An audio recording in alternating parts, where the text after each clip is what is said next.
What's up, everyone? Welcome back to your friendly gas-powered bike page.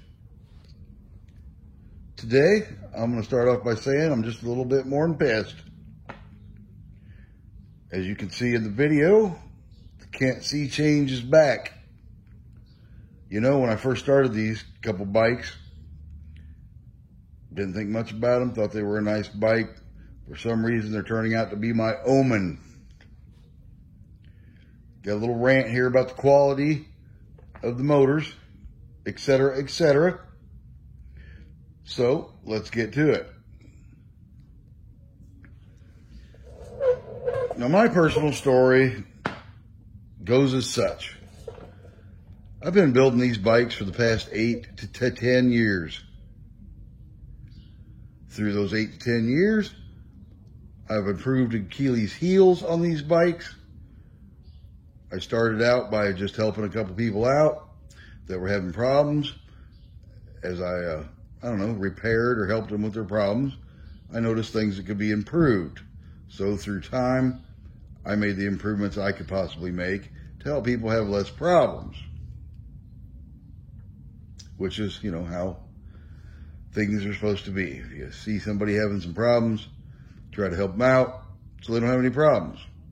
Why? Because you have problems, and everybody has problems, and nobody likes problems. So we try to avoid the problems.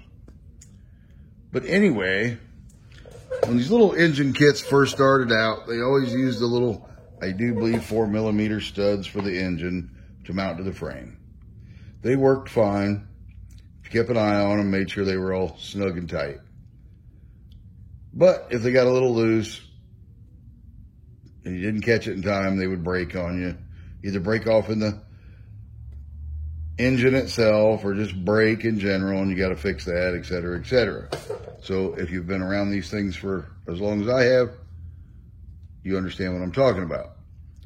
But then I noticed, as time went on, the manufacturers of these little motors, be it China or wherever, because they're all pretty much the same, I personally in my heart do believe, doesn't matter. They all originate in China. That's the only country building these little suckers. I've looked. You might buy one from the British Columbia, but that bad fella came from China, and that's where they bought it. But anyway, not to get off topic here. Also, back in the day with the small engine studs for your mounting, they came and they had all Phillips head screws in them. But as I was saying, through time, I noticed they started putting the bigger engine studs in, the little 8mm guys, like this one has. See, a little bigger engine stud. Give you a little more strength, a little more durability. So I thought, wow, cool. You know, somebody's actually throwing in a little quality control. So then they started putting the old hex heads in it. Easier to tighten up. Later in life, if you got to take something apart, it was just easier to use the hex head than it is the Phillips head. So they don't round out on you and you have a big pain in the butt trying to get the bolts out. So they put them everywhere, and thank you for that. Before that, it was piston rod pins. They'd put the keepers in, and they'd every once in a while slide out, eat up the cylinder. Once again, another bad day. But I haven't had that problem, knock on wood, for years now. And I thought, well, okay, cool. Now we're back to that good old quality control. But I will say, and this is why I say the Can't See change has become my omen, I've went through 3 motors on these bikes. The customer that bought this bike, they were all sold and out there riding, calls me up and says he's just riding and the engine quit. Okay. I'm not happy about it. I don't want the inconvenience for the customer, but CDIs, little parts do break, just like the automotive world. Just because you buy a new part doesn't mean it won't break on you from time to time. So obviously I had him drop it off, and I started with the small stuff. I went out, tried to test ride it. It just didn't fire. So I thought, okay, let's check spark plug for spark. So I pulled the spark plug out, grounded it, rotated the back wheel, no spark. So I think, okay, let me put the ohm meter on the CDI, see what the numbers are. Maybe the CDI went bad. It's happened in the past. So maybe this is just a victim of that. But that wasn't the case. It gave off good numbers, but yet I did put one on there off to the side and tried it, and it didn't spark either, just to make sure I wasn't getting a bad reading or something small craziness like that.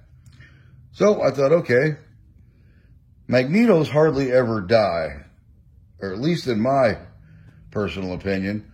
Of all the bikes I've sold in the last 10 years, if somebody didn't like catch a wire or something like that, the magneto usually did its job. The little thing that always went bad was always the CDI. Kind of nice, kind of convenient. Not saying a magneto won't die, just saying I haven't had a massive issue with that.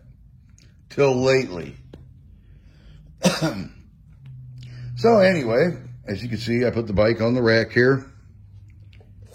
Took my mag cover off.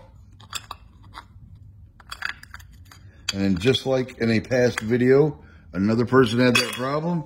Now this one's having that problem. If you'll notice, the crappy magnet came apart. Wedged itself here on the coil. If you see, the magnet is hanging out there, which keeps trying to suck my screwdriver. It is detached from here. This plate is bent out. It does have a couple little nipples that poke through that hole, which are supposed to be looking like that. But the top half of this one is looking like that. So once again, as the motor was running, the magnet came apart, locked it up. The kicker of this one is, this one's not locked up. It actually rotates. Let me spin the back wheel. If you'll notice my white line right there,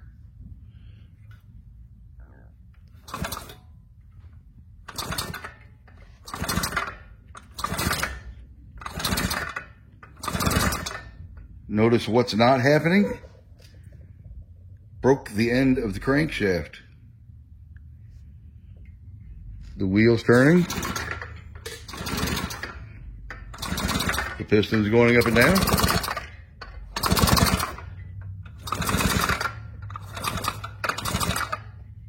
The crankshaft is broken. So, new motor time on this one. Yes, I can take it apart and rebuild it and get it back together and get him running. But the customer didn't buy a used, put-together motor. The customer bought a new bike and a new motor. So that's what we're going to give him back. I'm beginning to question the quality of these. I've always known they're not the top of the line. We're not dealing with Ferrari parts here. But good God, a little simple thing like this broke and left the customer for dead. Isn't that nice? This is the second one that's done this to me, or to them, or to both of us. The motor before this is like the third engine. The engine before this, the needle bearings in the crankshaft and on the piston rod completely disintegrated. Within probably a few miles, and started knocking and hammering and clanging, and that motor was crap. I'm really starting to think more closely about doing nothing but 4-strokes. I've only done a handful of them. I ride one myself. The clutch is a little chattery, but that's just how centrifugal clutches are. Would you rather have a little chattery clutch, or would you rather go through just massive amounts of 2-cycle motors and keep fixing these little suckers? Because when they first started the quality control, it seemed that they were doing a little bit better, giving us a little more quality. But now I find they just have different problems. And this is one of the bigger ones they're having. Because, yeah, that's just junk. All right, well, I hope you enjoyed my rant video. There's nothing you can do about this. I mean, are you supposed to take the magneto magnet off and have it x-rayed? Nuts, bolts, you can tighten and check. This, I don't personally see any way to see this coming in the future. All right, well, I'm done ranting for now. Oh, no, I'm not.